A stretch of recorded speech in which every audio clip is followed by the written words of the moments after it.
Mummy जी, आप मुझे एक बहू समझ लें, मेरे लिए यही बहुत है। बार बार आप जो ये कहती हैं कि बहू तू मेरी बेटी की तरह है, क्या सच में मैं आपकी बेटी की तरह हूँ? आप भी अच्छी तरह जानती हैं कि एक बहू कभी भी बेटी नहीं बन सकती।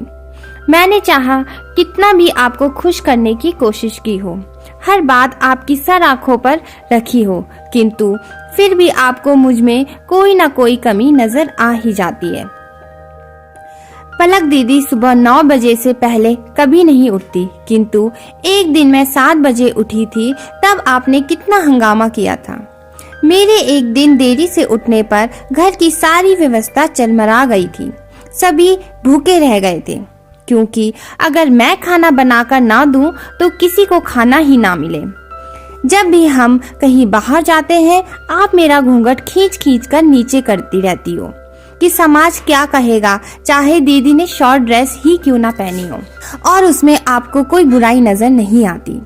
मैं यह नहीं कह रही कि आप मुझे और पलक दीदी को एक सा माने, किंतु मुझे बस बहू रहने दीजिए, ताकि मैं बेटी जैसी उम्मीदें ना पालूं। मैं और दीदी दोनों एक साथ प्रतियोगिता परीक्षाओं की तैयारी कर रही हैं, किंतु आप उनके लिए कभी बादाम, कभी दूध या कभी गर्मा गर्म नाश्ता उनके हाथों में देकर आती हैं, और यह सब मैं बनाती हूँ, किंतु मुझे पढ़ाई करने की छूट तब मिलती है जब मैं घर के सारे काम निपटा लूँ। सभी माँ ऐसी ही होती है कि वह अपनी बेटी को तकलीफ में नहीं देख सकती, किंतु जब कभी भी मैं बीमार पड़ी हूँ, आपने हमेशा उसे मेरा नाटक समझा है। मेरे उठने में, बैठने में, बाहर आने जाने में, बीमारी में आपने मुझे कब नहीं टोका। मेरे मन में किसी के प्रति कोई नफरत या जलन की भावना नहीं है, किंतु मैं चाहती हूँ कि बस आप यह कहना बंद कर दें कि बहू तू मेरी बेटी की तरह है। मैं जब ससुराल में आई थी, तब मेरी माँ ने मुझे समझाया था कि बहू के क्या क्या नियम कायदे होते हैं, और मैंने वह सब पूरे करने की हर संभव कोशिश की है, किंतु मेरी वह कोशिश आपको कभी नजर ही नहीं आई। माँ, मैं भी तो कभी दीदी के जैसी थी। ससुराल आते ही मैं कैसी इतनी सारी जिम्मेदारियां निभा सकती थी। ना चाहते हुए भी मुझसे छोटी मोटी भूल हो ही जाती थी। कल को अगर दीदी ससुराल चली जाएगी और उनके भी हर काम में मीन मेक निकाली जाएगी और वह यह बात आपसे कहेंगी, तो आपको कैसा लगेगा?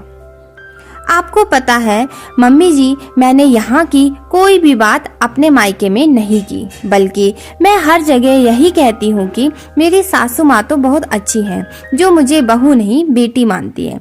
किंतु माँ, मैं जो अपने मायके को छोड़कर यहाँ आई, तो इसी उम्मीद में आई थी कि मुझे भी ससुराल में बहुत सारा प्यार मिलेगा, मेरी हर ख्वाहिश का ध्यान रखा जाएगा। मैंने कितनी सारी उम्मीद आपसे लगा रखी थी, किंतु कोई बात नहीं माँ, शायद बहू की किस्मत में ससुराल में उम्मीद रखना ही बेकार है। बहू रश्मि के इतना कहने पर उनकी सास बोल पड़ी। रश्मि बेटा, तुम बिल्कुल सही कह रही हो। हर सास चाहती है कि बहू उनकी बेटी बन जाए, किंतु वह जिम्मेदारी बहू की तरह निभाए।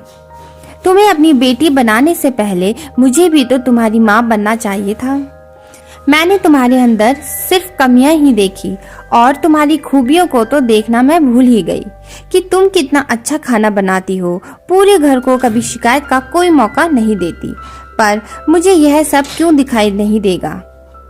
मेरी बीमारी होने पर तुम भाग भाग कर सारा काम करती रही, और तुम्हारी बीमारी को मैंने हमेशा नाटक समझा।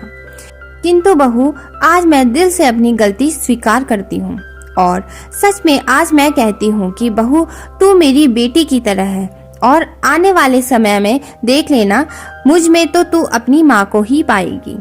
अपनी सास की ऐसी बातें सुनकर आज रश्मि बेहद प्रसन्न थी, और वह चहकती हुई अपनी सासू माँ के गले लग गई।